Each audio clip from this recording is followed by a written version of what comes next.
भारताचे पंतप्रधान आदरणीय मोदीजी या ठिकाणी व्यासपीठावर विराजमान झालेत. मी आपल्या जळगाव जिल्ह्याच्या वतीने आदरणीय आपल्या जिल्ह्याचे आणि या महाराष्ट्राच्या विधानसभेचे नेते आदरणीय नाथाभाऊ, भारतीय जनता पार्टीचे उपाध्यक्ष गिरीश भाऊ, आपल्या विभागाचे खासदार एटी नाना पाटील यांना मी विनंती करतो की त्यांनी भारताचे आपले लाडके पंतप्रधान आदरणीय मोदी साहेबांचं स्वागत करायचंय.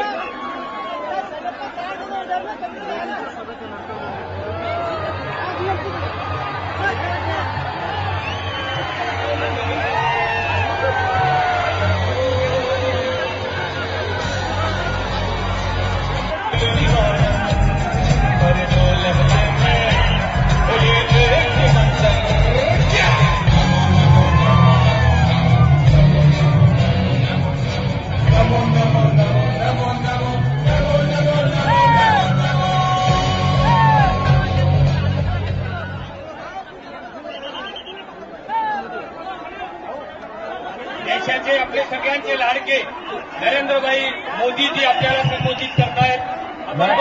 बाद में जरा पुलिस के मित्र वहां आपके चेक पॉइंट को खोल दीजिए, लोगों को आने दीजिए. सारे पॉइंट पे भीड़ है. बेकार में स्टैंप पैड करा दोगे आप लोग और बदनामी हमारी होगी. खोल दीजिए मैं उनको वहां से आने दो सबको. यहां बहुत बड़ी मात्रा में लोग रुके हैं भाई.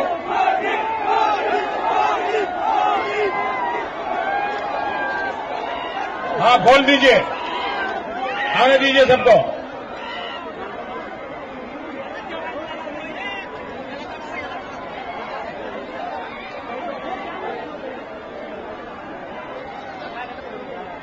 एकदम आ खड़े रहे.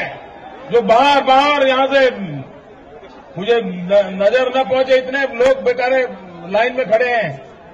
इतना बंद करके क्या रखा है जी.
आदरणीय नरेंद्रभाई मोदी व्यासपीठावर उपस्थित खासदार श्री CR पाटील, श्री एटी नाना पाटील, रक्षाताई खडसे, भारतीय जनता पार्टीचे जिल्ह्याचे अध्यक्ष उदयबापू वाघ,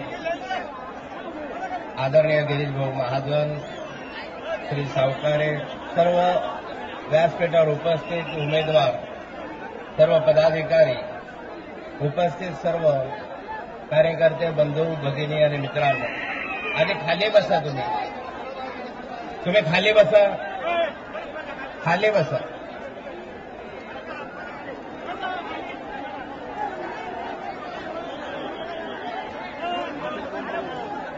आज सर्वप्रथम आदरणीय नरेंद्रभाई मोदींचं आपल्या या जिल्ह्यामध्ये मी स्वागत करतो.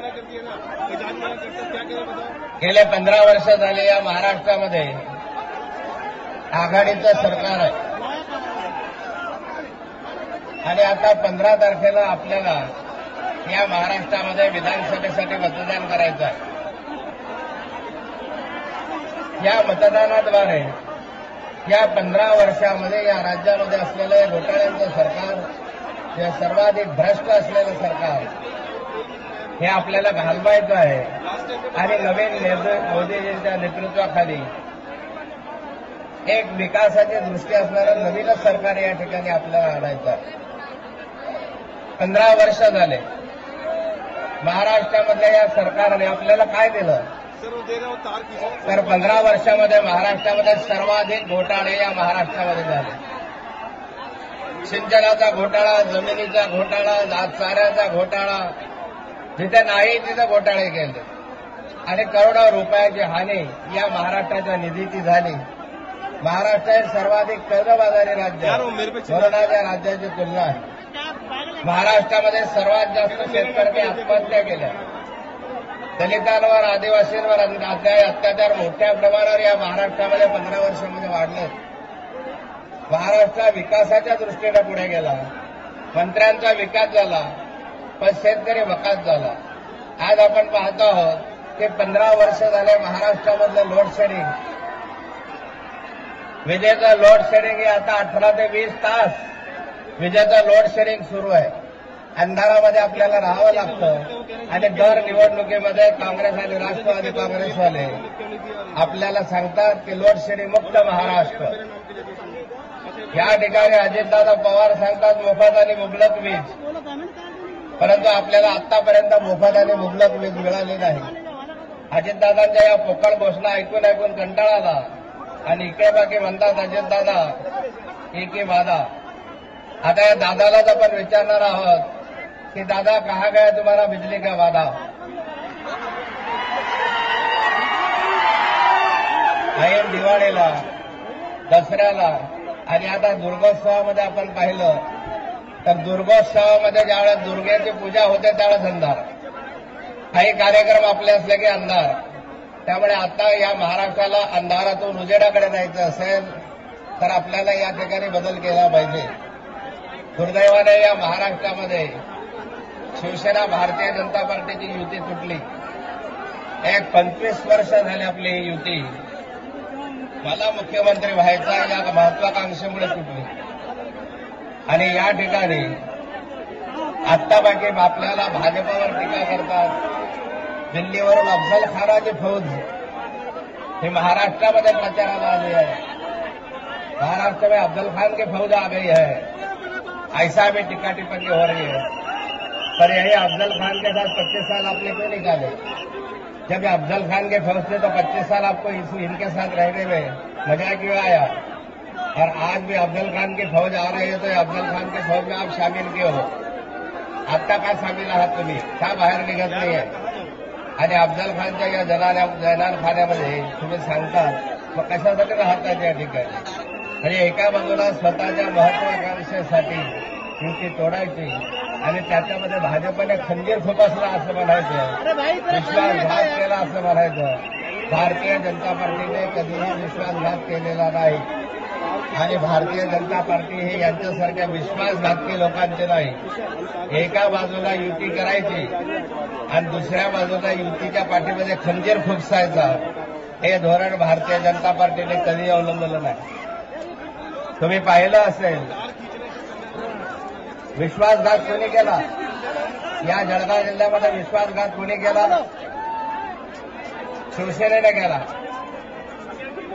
म्हणजे निखिल हा युतीचा उमेदवार, पण युतीचा उमेदवार असताना सुद्धा राष्ट्रवादी काँग्रेसच्या ईश्वर देण्याच्या मनीष जैनला मदत करून भाजपच्या पाठीत खंजीर खुपसणारे हे आता आम्हाला अक्कल शिकवायला लागलेले की खंजीर खुपसा. त्यामुळे आता अशा विश्वासघातक्यांना या ठिकाणी सजा करण्याची आवश्यकता आहे. आणि हे विश्वासघात केला, नुकसान केलं, आपले हाल केलेत आणि त्यासाठी जेलमध्ये जाऊन बसावं लागलं. 2.5 वर्ष झाले जेलमध्ये गेले, दुखण्या तांदळासारखे. आणि अशा ठिकाणी आपला जिल्हा विकासाच्या दृष्टीनं पुढे गेला पाहिजे. पाणी आलं पाहिजे, कापसाचं हे झालं पाहिजे, केळीवर हे झालं पाहिजे. आणि त्यासाठी आपल्याला या ठिकाणी नवीन विकासाच्या दृष्टीनं भारतीय जनता पार्टीचे सर्वचे सर्व उमेदवार निवडून द्या, त्यामुळे या चिन्हावर बटन दाबा, एवढं आवाहन आपल्याला करतो. आणि माझे 2 शब्द संपवतो. जय हिंद, जय महाराष्ट्र. ज्यांच्या भाषणाची आपण उत्कंठेने वाट पाहत आहात की आपले या भारताचे, आपले सगळ्यांचे लाडके पंतप्रधान आदरणीय मोदीजी आपल्यासमोर आता संबोधित करतील. शिवछत्रपतींचा आशीर्वाद, चलो चले मोदीजी के साथ, ही गोष्ट आपण द्यायची. शिवछत्रपतींचा आशीर्वाद.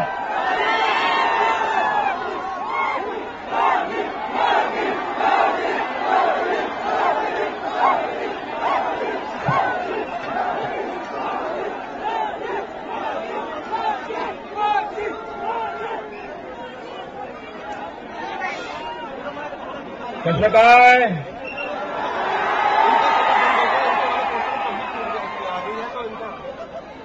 बराचसे का मंडळी?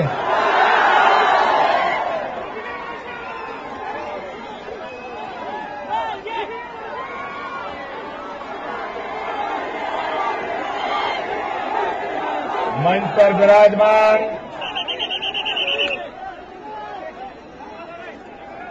भारतीय जनता पार्टीचे सगळे वरिष्ठ नेतेगण, श्री A.T. नाना पाटील, रक्षाताई खडसे, उदय वाघ,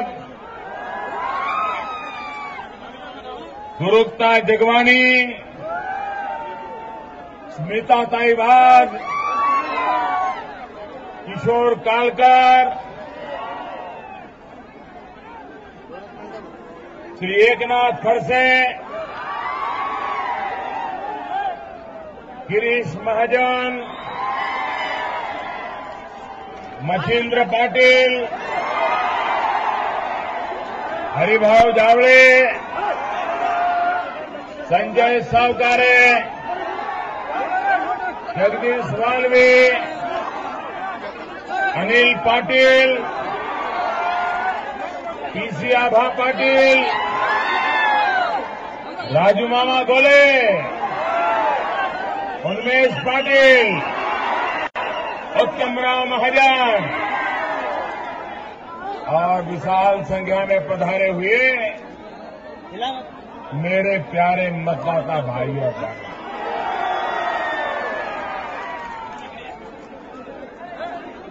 इतनी बड़ी विशाल सभा में वहां दूर दूर मकानों पे लोग खड़े हैं, मेरी आवाज पहुंच रही है क्या?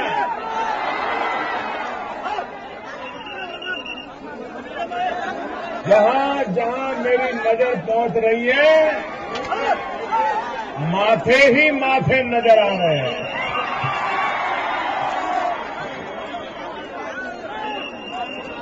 इतनी भयंकर गर्मी में ये हवा का रुख देख लो जरा.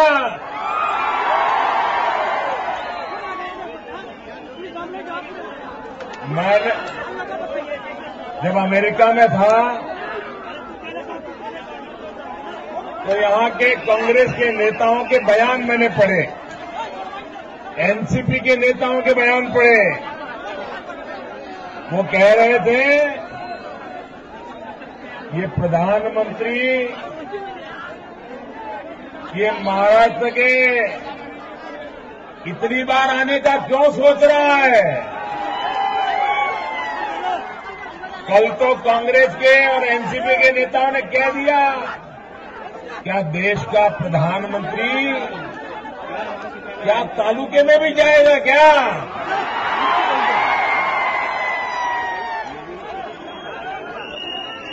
मेरे मन में विचार आया पे महाराष्ट्र में तो मैं पहले भी आता था, लोकसभा के चुनाव में भी आया था, लेकिन न कांग्रेस वालों ने ऐसा बयान दिया, न एनसीपी वालों ने ऐसा बयान दिया। इस बार इतने परेशान क्यों है? मोदी के आने पर दुखी क्यों है? लेकिन ये जलगांव जिले में आकर के मुझे पता चला, ये जनसागर देख करके मुझे लगता है यही कारण वो परेशान है। ये मेरे कारण दुखी नहीं है, ये ताकत को देख करके दुखी है वो। और भाइयों बहनों, मैं तो आप ही लोगों के बीच से पैदा हुआ, मैं भी आप ही की तरह एक सामान्य जिंदगी गुजारता गुजारता यहां आया। मैं राजमहलों में पैदा नहीं हुआ हूं, मैं प्रधानमंत्री की कोख से पैदा नहीं हुआ हूं, मैं नेताओं की कोख से पैदा नहीं हुआ हूं, मैं तो गरीब मां के घर पैदा हुआ। अगर मैं मेरे भाइयों के पास नहीं जाऊंगा तो कौन जाएगा? अरे मैं आपके दर्शन करने के लिए नहीं आऊंगा तो कौन आएगा भैया? ये पराजय के कगार पर खड़े हुए नेता लोग आपके लिए जनता के बीच जाना बुरा होता होगा, मेरे लिए तो जनता जनार्दन के दर्शन करना ये मेरे लिए सौभाग्य का विषय है। और इसलिए भाई बहनों, मैं आज इस चक्र नगरी में आप सबका दर्शन करने के लिए आया।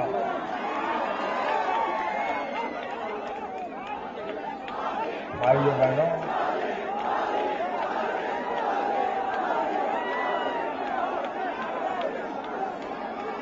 इस देश का गरीब से गरीब कोई ऐसा इंसान होगा का जिसने केला न खाया हो? ऐसा कोई इंसान होगा जिसने केला न खाया हो? गरीब से गरीब आदमी ने भी और कोई फल देखा हो या न देखा हो, और कोई फल चखा हो या न चखा हो, लेकिन केला तो जरूर खाया होगा। ये जलगांव के किसानों की कमाल है। और मैं बताता हूं, हिंदुस्तान में तो आपके केले का डंका बज रहा है, लेकिन दुनिया में भी बजाना है। बच सकता है भाइयों। एक बार महाराष्ट्र में ऐसी सरकार बना दो, ऐसी सरकार बना दो, महाराष्ट्र की सरकार और दिल्ली सरकार मिलकर के केले वालों का भी भाग्य खोल दे, ऐसी सरकार बना दो। मुझे बताइए, कपास की खेती करने वाला मेरा किसान परेशान क्यों है? कपास की खेती करने वाला मेरा किसान परेशान क्यों है? मैं महाराष्ट्र सरकार को पूछना चाहता हूं कि आप सरकार का समय समाप्त होने आया है, इसलिए क्या किसानों को मरने पर मजबूर कर रहे हो? भाइयों बहनों, बस अब ज्यादा इंतजार करना नहीं पड़ेगा। एक सप्ताह बाकी, एक सप्ताह। मेरे किसान भाइयों, कपास की खेती करते हो या केले की खेती करते हो, 15 तारीख का इंतजार कीजिए, बस 15 तारीख का।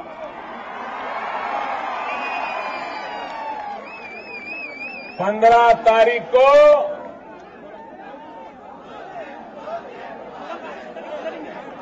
ये 15 तारीख 15 सालों के पापों का वध करने का उत्सव है। 15 सालों के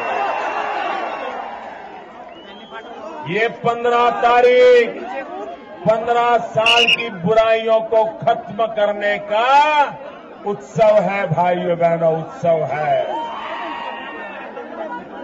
ये 15 तारीख 15 साल के भ्रष्टाचार के विषचक्र को खत्म करने का सौभाग्य वाली तारीख है भाइयों। 15 साल की बर्बादी से मुक्ति की तारीख है 15 तारीख। 15 साल तक आपको बर्बाद करके आप मुझे बताइए, ये जलगांव भुसावल रेलवे के प्रमुख केंद्रों का इलाका, लेकिन विकास की दिशा में यहां का मेरा भाई पिछड़ गया। यहां के नौजवान रोजगार के लिए भटक रहे हैं। ऐसा कैसा आपने बनाया कि यहां के लोगों को अपने गरीब मां बाप को छोड़ करके, बूढ़े मां बाप को छोड़ करके रोजी रोटी कमाने के लिए बाहर जाना पड़ता है। मेरे नौजवानों, आप मुझे बताइए, क्या कोई ऐसा नौजवान है जो अपने बूढ़े मां बाप को छोड़ करके जाना चाहता है? कोई ऐसा नौजवान है अपने गांव को छोड़ करके जाना चाहता है? कोई नौजवान है जो अपने यार दोस्तों को छोड़ के जाना चाहता है?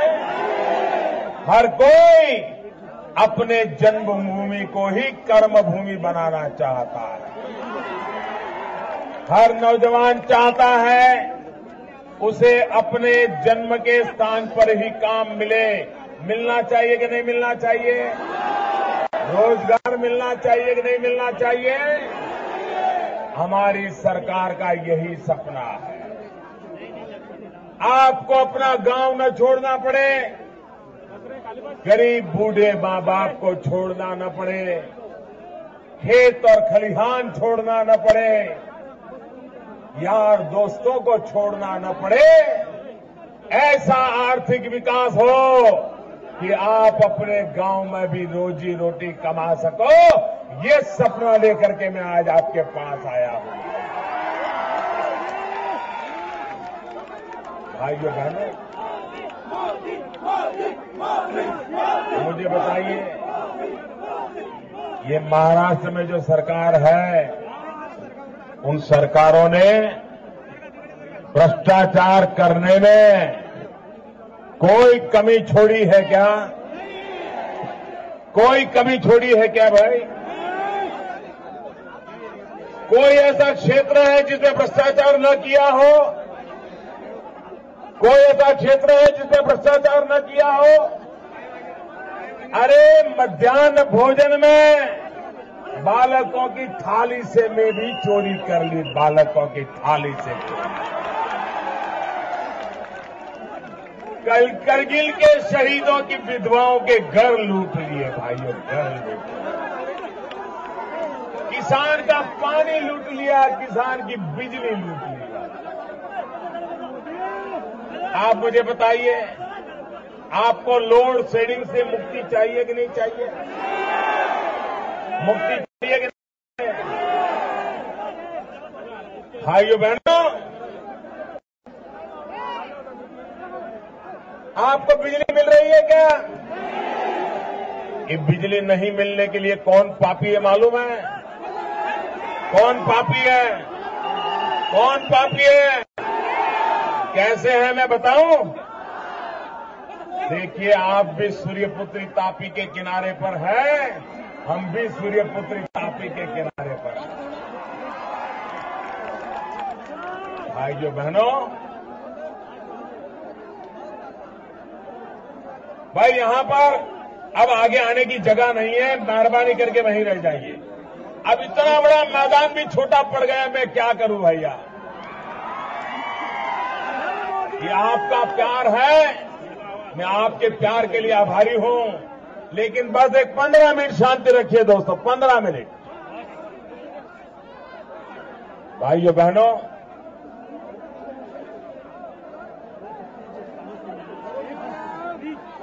भाइयों बहनों, आप मुझे बताइए, आपको बिजली मिल रही है क्या? बिजली मिल रही है क्या? अगर ट्रांसफार्मर जल जाता है तो बदलने में 100 दिन का समय लग जाता है कि नहीं लग जाता है? खेती बर्बाद होती है कि नहीं होती है? आपका नुकसान होता है कि नहीं होता है? भाइयों बहनों, इसका पाप किसने किया? देखिए, आपके पड़ोस में गुजरात राज्य है। उस गुजरात राज्य में नर्मदा नदी पर एक बांध बन रहा है, सरदार सरोवर डैम। उस सरदार सरोवर डैम में बिजली का कारखाना भी लग रहा है, पानी से चलने वाला बिजली का कारखाना। अगर वो डैम आज से 10 साल पहले पूरा हो गया होता तो अब तक आपको 4000 करोड़ रुपए की बिजली मुफ्त में मिल गई होती। वो बांध इसीलिए बन रहा है गुजरात में कि उसमें से हर वर्ष 400 करोड़ रुपए की बिजली मुफ्त में महाराष्ट्र के किसानों को मिल जाए, इसलिए वो बना हुआ।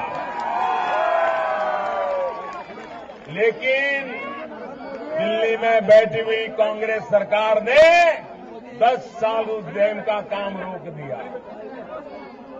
2005 से एक थैली भर सीमेंट उस पर डालने नहीं दिया। मैंने प्रधानमंत्री बनने के बाद 15 दिन में सरदार सरोवर डैम का काम चालू करा दिया। 1 साल 2 साल के भीतर काम पूरा हो जाएगा और आपको 400 करोड़ रुपए की बिजली मुफ्त में आना शुरू हो जाएगा। फिर बिजली मिलेगी कि नहीं मिलेगी? लोड शेड जाएगा कि नहीं जाएगा? ट्रांसफार्मर का जलना बंद होगा कि नहीं होगा? कभी जल गया तो ट्रांसफार्मर जल्दी बदल जाएगा कि नहीं बदल जाएगा? किसान के पाक को नुकसान होगा क्या? किसान बच जाएगा कि नहीं बच जाएगा? किसान का लाभ होगा कि नहीं होगा? यही काम मोदी करता है भाइयों, मोदी यही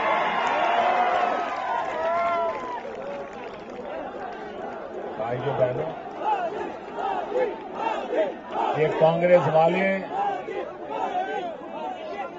60 साल से सरकार चला रहे हैं। 60 साल से भाई, आपका नमस्ते स्वीकार कर लिया, गिर जाओगे, चोट पहुंचेगी, बैठ जाए। भाइयों बहनों, 60 साल से कांग्रेस राज कर रही है। 60 साल से 60 साल से कांग्रेस पार्टी राज कर रही है। भाइयों बहनों, आपने कभी सुना है कि कांग्रेस पार्टी ने 60 साल में आपको कभी कोई हिसाब दिया हो? कभी कोई हिसाब दिया है? काम का जवाब दिया है? आपकी मुसीबतों का जवाब दिया है? और ये कांग्रेस पार्टी मेरा 60 दिन का हिसाब मांग रही है। अरे शर्म करो मेरे कांग्रेस के भाई बहनों, शर्म करो। आपने तो 60 साल तक देश को हिसाब नहीं दिया और मोदी का हिसाब मांगने के लिए निकले हो।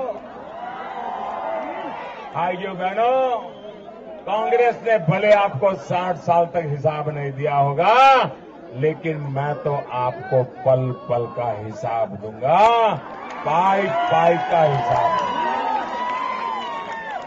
पाई का हिसाब दूंगा। 10 साल तक जिस नर्मदा का काम आपने नहीं कर पाया था, वो काम मैंने 10 दिन में करके खड़ा कर दिया। 10 दिन में। भाइयों बहनों, ये सरकार गरीबों के लिए है। क्योंकि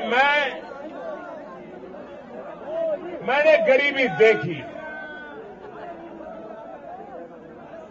घर में मां बीमार हो और दवाई के लिए पैसे न हो तब कितनी पीड़ा होती है।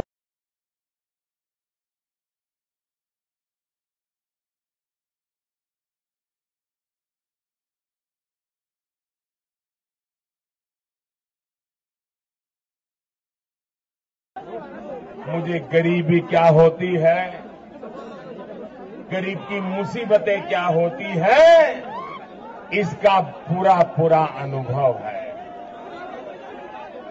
और इसलिए ये सरकार मैंने गरीबों को समर्पित की हुई है। ये सरकार मैंने छोटे छोटे लोगों के बड़े बड़े काम करने के लिए तय किया हुआ है। छोटे छोटे लोगों के बड़े बड़े काम करने के लिए मैं तैयार हूं। भाइयों बहनों, जो लोग महाराष्ट्र को तबाह कर दिया, भ्रष्टाचार से महाराष्ट्र को लूट लिया, जो महाराष्ट्र की जनता को जवाब नहीं दे पा रहे हैं, वे आजकल मोदी पर झूठे आरोप लगा रहे हैं। ये कह रहे हैं अब मोदी सरकार का इरादा है महाराष्ट्र को तोड़ने का। अब मोदी का इरादा है महाराष्ट्र से मुंबई को छीन लेने का। अरे झूठ बोलने वालों, आप महाराष्ट्र की ताकत को नहीं जानते, अभी तक हिंदुस्तान के अंदर कोई ऐसा माई का लाल पैदा नहीं हुआ है जो महाराष्ट्र से मुंबई को छीन सकता है। कोई महाराष्ट्र से मुंबई को छीन नहीं सकता है। और भाइयों बहनों,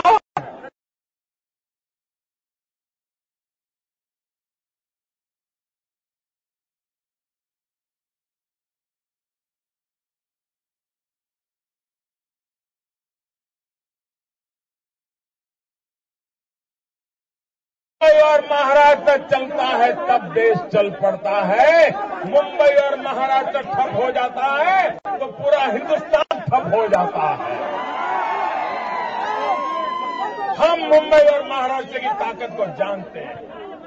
हम मुंबई और महाराष्ट्र के पुजारी रहे हैं। ये वीरों की भूमि है, छत्रपति शिवाजी महाराज की भूमि है। और इसलिए भाइयों बहनों, ये झूठ बोलने वालों को बराबर जानना। अब उनके पास जनता का विश्वास जीतने के लिए कोई काम नहीं है, कोई एजेंडा नहीं है। सिर्फ अखबारों में जगह बनाने के लिए झूठ फैलाना, यही काम इनके पास बचा हुआ है और कोई काम बचा नहीं है। भाइयों बहनों, मैं आज आपसे अनुरोध करने आया हूं, मुझे इस क्षेत्र का विकास तेज गति से बढ़ाना है। आप मुझे बताइए, ये हमारा हिंदुस्तान हजारों साल से है कि नहीं है? जरा जोर से बोलो, उधर पीछे वाले भी बोलो जरा। हमारा हिंदुस्तान हजारों साल से है कि नहीं है? आजादी के पहले भी हिंदुस्तान था कि नहीं था? 1800 स्वातंत्र संग्राम में भी, 1857 के स्वातंत्र संग्राम में भी हमारा हिंदुस्तान था कि नहीं था? 1947 के पहले भी हिंदुस्तान था कि नहीं था? कांग्रेस के राज में भी हिंदुस्तान था कि नहीं था? लेकिन क्या हिंदुस्तान का इंडिया में जिनका बचता था?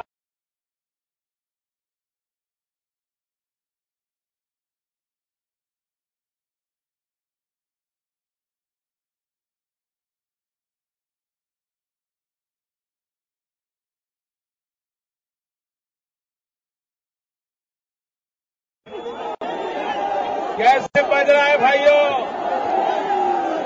ये हिंदुस्तान हिंदुस्तान का जय जयकार क्यों हो रहा है?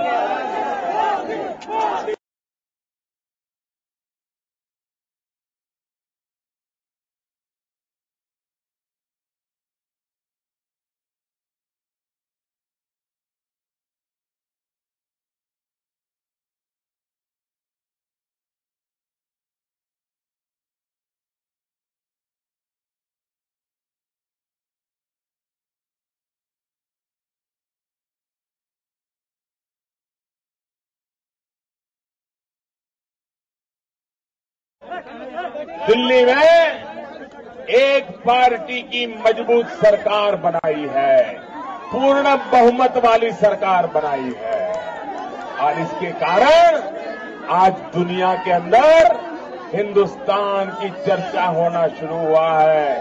दुनिया का हिंदुस्तान की तरफ ध्यान जाने लगा है। मेरे भाई आप चाहते हैं कि महाराष्ट्र का भी दुनिया में डंका बजे? जरा पूरी ताकत से बोलो, क्या महाराष्ट्र का दुनिया में डंका बजना चाहिए? क्या महाराष्ट्र का पूरे हिंदुस्तान में डंका बजना चाहिए? अगर हिंदुस्तान में महाराष्ट्र का डंका बजाना है, अगर दुनिया में महाराष्ट्र का डंका बजाना है, तो महाराष्ट्र में भी पूर्ण बहुमत वाली भाजपा सरकार बनानी होगी। 15 तारीख को 15 साल के पापों से मुक्ति पानी होगी। कमल के निशान पे बटन दबाना होगा और मैं आपको विश्वास दिलाता हूं, एक बार महाराष्ट्र में पूर्ण बहुमत वाली भारतीय जनता पार्टी की सरकार बनाओगे तो महाराष्ट्र का जय जयकार हो जाएगा।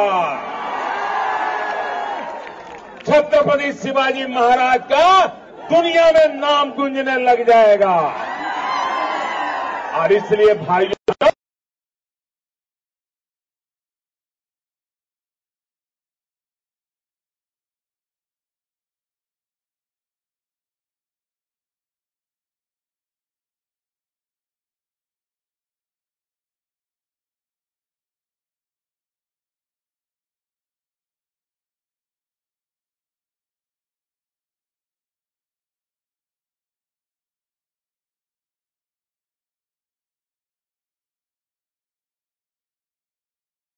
कामदार भी है और मेरे जैसा कामदार भी है।